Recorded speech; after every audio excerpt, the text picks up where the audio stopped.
Bonjour, c'est Ursule encore. On est le 8 août 2025. Alors, je viens sur la trompette aujourd'hui encore. Et je viens proclamer le retour de notre Seigneur Jésus-Christ. Amen. Alors, soyons tous bénis. Alors, Dieu ne nous a pas destinés à la colère. Amen. Alors, 1 Thessaloniciens 5 nous dit au verset 9, car Dieu ne nous a pas destinés à la colère, mais à l'acquisition du salut par notre Seigneur Jésus-Christ, qui est mort pour nous, afin que soit que nous veillions, soit que nous dormions, nous vivions ensemble avec lui. Amen. Alors, il nous a destinés, n'est-ce pas, pas à la colère, mais il aimerait qu'on ait le salut, de telle sorte que, quand bien même, ceux-là qui sont partis avant nous dans le Seigneur, n'est-ce pas, sont partis, mais ils sont dans la gloire. De telle sorte que, et ceux-là qui sont encore vivants, et ceux-là qui nous ont déjà précédés, n'est-ce pas, tous ensemble, ils puissent se retrouver, n'est-ce pas, dans la gloire de Dieu. Alors, à cause de cela, n'est-ce pas, à cause du fait que il ne veut pas déverser sur nous sa colère, le Seigneur nous demande de ne pas dormir, mais d'être sobre. Amen. Alors, qu'est-ce qui peut amener quelqu'un dans la somnolence? On vient de le lire. Dans Luc 22, au verset 34, nous avons les éléments, certains éléments que Dieu cite, n'est-ce pas, qui peuvent amener à sombrer dans la lourdeur, dans, n'est-ce pas, le sommeil spirituel. Et c'est dit les excès de manger. C'est dit les excès de boire. C'est dit les soucis de la vie. C'est dit les cœurs qui sont lourds. La tristesse.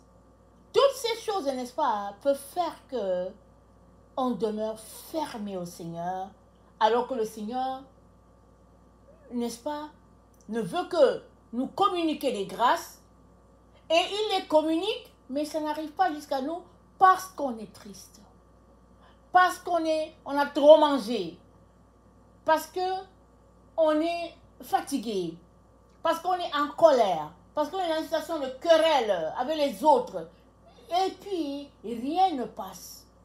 Mais ça, c'est pas l'Esprit de Dieu. Amen. L'Esprit de Dieu, n'est-ce pas, c'est dit quoi?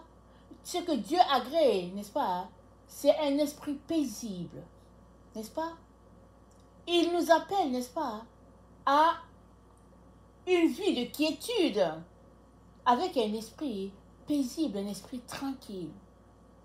Alors qu'on développe cet esprit-là, on reste connecté à Dieu, si bien que on peut sentir les battements de son cœur et saisir l'heure du moment.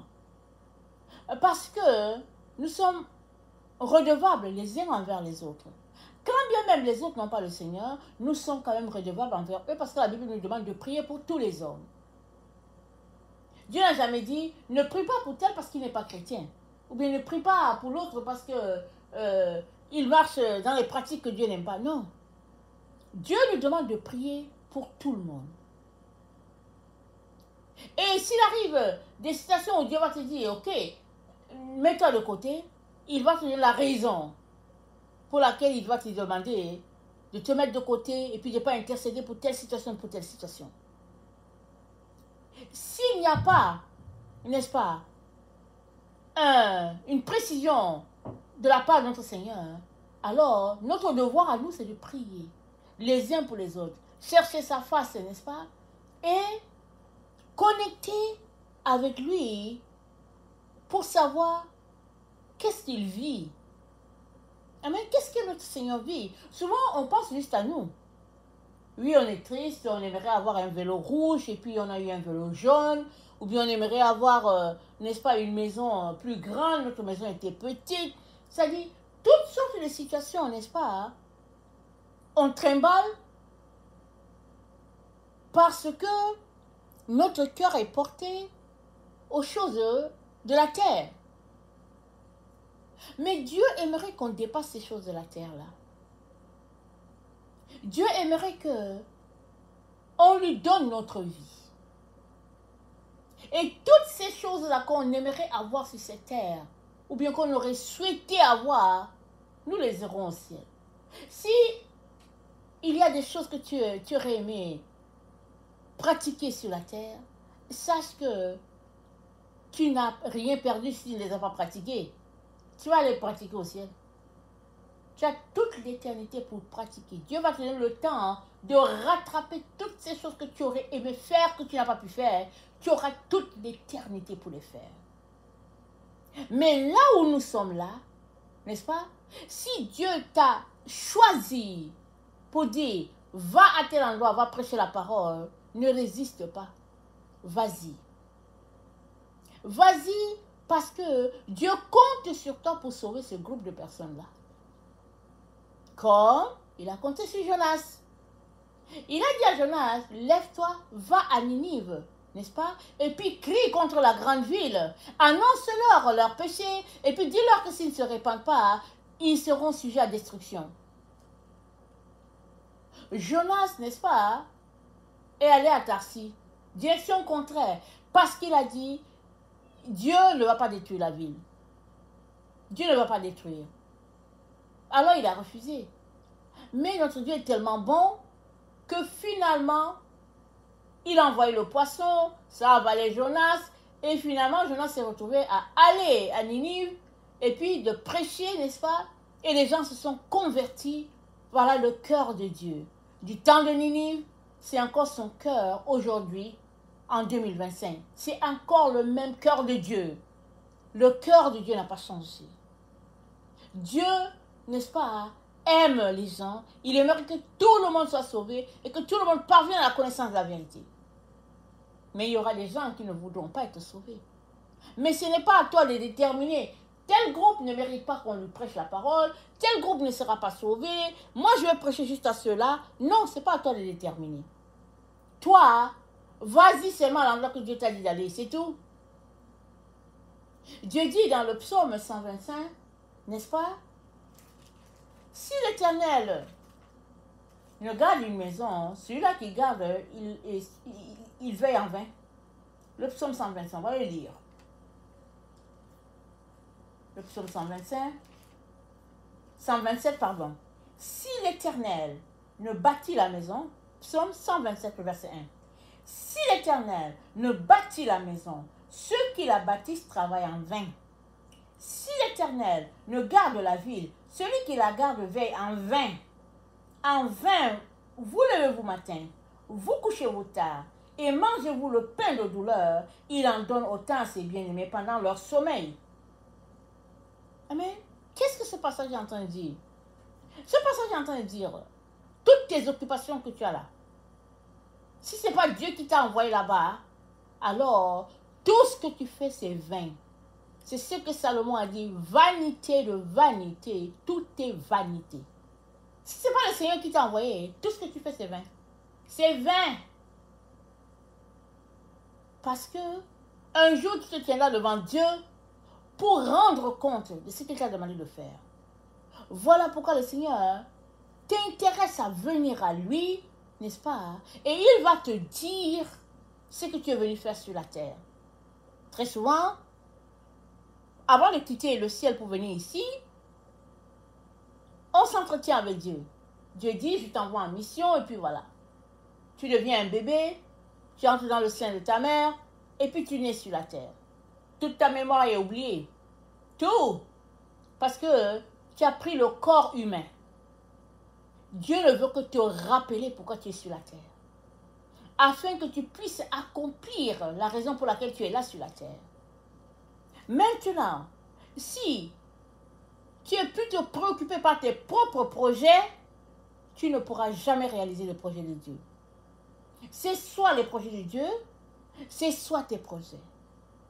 Et Dieu te demande de laisser de côté tes projets pour un temps, afin, n'est-ce pas, de gagner les âmes qui sont égarées là-bas, afin d'aller dans sa vigne et d'aller travailler, n'est-ce pas?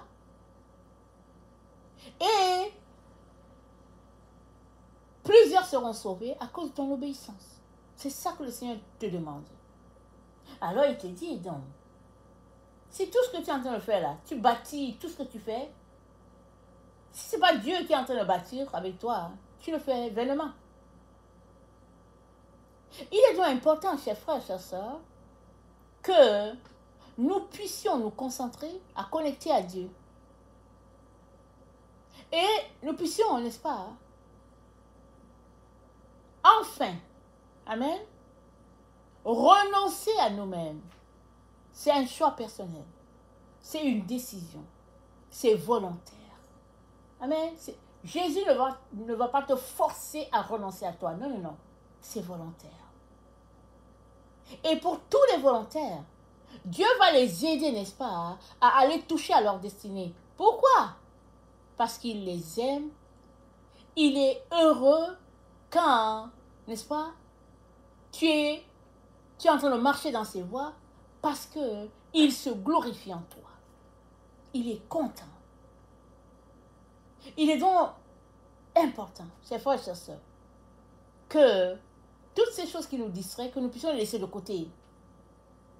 Et que nous puissions nous tourner vers Dieu pour la passion des âmes, afin que, n'est-ce pas, nous puissions nous réjouir avec lui ce jour-là où il nous présentera tout ce qu'il a pu faire sur la terre à travers les uns et les autres de ses enfants. Amen. Alors, la colère annoncée, n'est-ce pas, ce n'est pas pour nous les enfants de Dieu, c'est pour ses ennemis. Mais si tu marches sur la voie de l'ennemi, la colère va s'abattre sur toi. Dieu ne le veut pas ici. Alors il te dit, n'est-ce pas, de sortir du milieu des nations et de venir à lui.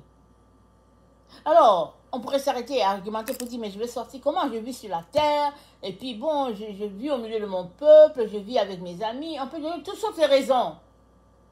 Mais toujours est-il que, n'est-ce pas, sortir du milieu du monde, c'est tout simplement renoncer aux choses du monde et embrasser les choses de Dieu et marcher, n'est-ce pas, à la suite de Dieu, attendre devant lui qu'il nous dise quoi faire, et une fois qu'il nous l'a dit, que nous puissions le faire à perfection, afin que la gloire de Dieu, n'est-ce pas, se répande sur toute la terre. Dieu est amour, il est bonté, et il aimerait qu'à travers toi, les autres puissent voir son amour et sa bonté. C'est ça qu'il aimerait. Parce que toutes ces âmes qui ne parviendront pas au salut, où seront-elles? Elles seront séparées de Dieu. Amen. Elles seront séparées de Dieu. Et Dieu ne veut pas cela. Il compte sur toi et moi pour pouvoir aller les chercher. Alors, tu peux aller chercher telle personne à cause d'un talent que Dieu a mis en toi. À travers ce talent, la personne finit par venir à Jésus. Tu peux aller chercher tel autre groupe à cause de ce que Dieu a mis en toi. Mais maintenant, si tu es distrait, comment Dieu va-t-il t'utiliser? Amen. Venons, n'est-ce pas, allons à lui avec les actions de grâce et approchons-nous de son trône afin qu'il puisse nous toucher et qu'il puisse nous changer, afin que notre cœur endurci puisse, n'est-ce pas, reprendre, n'est-ce pas, de l'entrain d'être avec le Seigneur. Afin que notre cœur, n'est-ce pas, qui se refroidit, puisse se chauffer à nouveau. Afin que Jésus-Christ soit notre premier amour et notre seul amour, et tout le temps, et tout le temps. Oui, c'est possible de maintenir la flamme à tout le temps, c'est possible. Mais c'est aussi possible que tu aies eu la flamme de Dieu et que tu l'aies perdue. C'est aussi possible. Et Dieu ne veut pas cela. Alors il te dit, viens. Viens à moi mon fils, viens à moi ma fille. Parce que, n'est-ce pas, je ne t'ai pas destiné à la colère. La colère, ce n'est pas pour toi. Pour toi, c'est le salut. Reçois donc le salut. Reçois donc ton héritage, n'est-ce pas? Hein? Et jouis de cet héritage et ne laisse personne te le voler. Amen. Que le Seigneur bénisse sa parole et que sa joie soit notre force au nom puissant de Jésus. Amen et alléluia. Amen.